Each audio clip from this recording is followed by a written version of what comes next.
how's it going? Lads, we got some brand spanking new info about that wonderful, that epic, and that beautiful upcoming RPG game called Devas of Creation. So in this video, we're going to be breaking down the new video sneak and talking about the new stuff that was shown in it. And we're also going to be talking about the 2 picture sneaks that were shown a little bit earlier. So let's not waste any more time. But real quick, here's a shout out to my members. Thanks, lads. All right, let's get started. The video that was shared at 3:16 p.m. on Saturday, June 24th, 2023. This video is very juicy and has a lot of cool new things, but we're gonna cover that a little bit later. Let's start with the 2 pictures that were shown. These are the 2 pictures that were shared back on the 13th of June. I wish that I shared my initial reactions on these, that the devs are cooking a feast with this area. But bro, this looks awesome! Before we get too carried away with the looks of the area, let's talk about the area and what it is. The Kingdom of Cyruleus is an area in the world of DOC. The area features sandy mesas, dead brushes, and structures that echo an ancient song.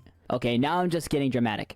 Basically, it's the desert kingdom of the world, and this is the first ever reveal of the area. To talk about the structures again, the pyramid matches the desert vibe that the Kingdom of Cyruleus gives off, and it just looks chef kiss. Both the inside and the outside are absolutely beautiful to look at, and I am over the moon with it. I'm just stoked to see what else they're planning. Crap's gonna be fire. Okay, time to delve into the video, and there is a lot to unpack. So let's start with the new weapon that was showcased. Ladies and gentlemen, allow me to introduce you to the Celestial Staff. This staff is a weapon that will require a brand new fighting style to use. Similarly to the ice staffs, fire staffs, and the necrotomes, this weapon will most likely scale off of either wisdom, intelligence, or another magic-based player skill stat. At this time, we don't know of the exact names of the abilities of the staff, so I'm gonna have to give them custom names again, just like in my last video, which that video will be linked later. This is the staff's M1 ability. I'm not sure what its first ability is since I didn't see it when reviewing the sneak, so if I missed something, let me know down in the comments.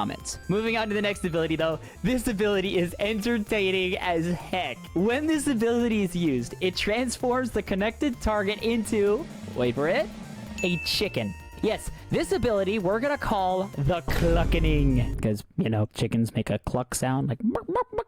Yeah, bad joke, but that's what this ability does. It turns an enemy into a chicken. You know, now that I think about it, this gives me an idea for a really funny build. Get your back here, boy! I'm having way too much fun with this. Anyways, it turns the enemy into a chicken. That is all. The third skill we're just gonna call Blessing since it just heals all party members nearby. So what do you think about the Celestial Staff? I think this game gave me a new idea for a build that I'm gonna have some fun with. Okay, Salty, drop the Colonel Sanders meme. Real talk, however, support gameplay is nice and lots of people are gonna like this weapon. It's gonna be goated with the sauce.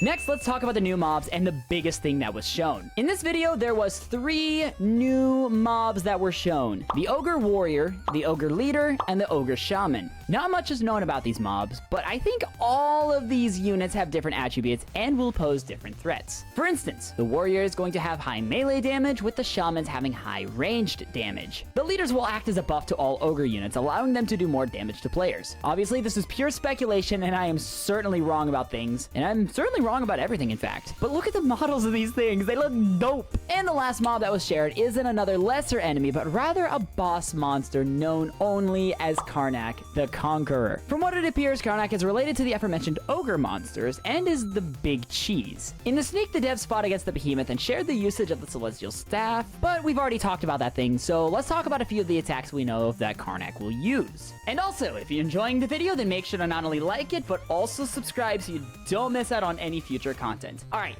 let's get back to it. The first attack we see Big Boy use is a charge attack which seems to transform into another attack we'll call the Rumble Rain. This attack activates when Karnak runs into one of the 4 boulders in the arena, which causes large pieces of the aforementioned boulder to fall from the sky, damaging any player that stands underneath the rubble, which is visible by large shadows appearing on the ground where a piece of rubble will fall. The damage scaling is certainly subject to change, but in this sneak, it does 211 damage. The amount of damage this attack does will certainly be based on your build as well when the game actually opens up. Also, this attack attack is both blockable and parryable. Watch out, however. When Karnak finishes with a charge attack, he'll leap back into the center of the arena and will cause damage to anyone who is close to him. In the first instance we saw of him using this attack, which we'll call this attack the Mighty Leap by the ways, he did 148 damage. I'm honestly not sure if this attack is blockable or not, so we'll have to wait on that tidbit of info. The third attack that we know of is a simple Axed Slash. This is a standard melee attack, and when this attack connects with the player, does 126 damage. This is most likely blockable, but again, not sure. And finally, I don't know if this counts as an attack, but he will summon Ogre Warriors to help him in the fight. Great, he's also a summoner. On a lighter note, Byam finally has a buddy! I mean, if we're ignoring the fact that there's most likely going to be bosses in the form of dragons in this game. Yeah, Byam was getting kind of lonely. Drop an F in the chat for Byam. By the ways, if you're wondering on how players will be able to build and set up their characters, then make sure to go watch this video right here. I had help from one of the devs and one of the testers in doing this, so if you're interested in DOC, then this video is a must watch. Dismissed?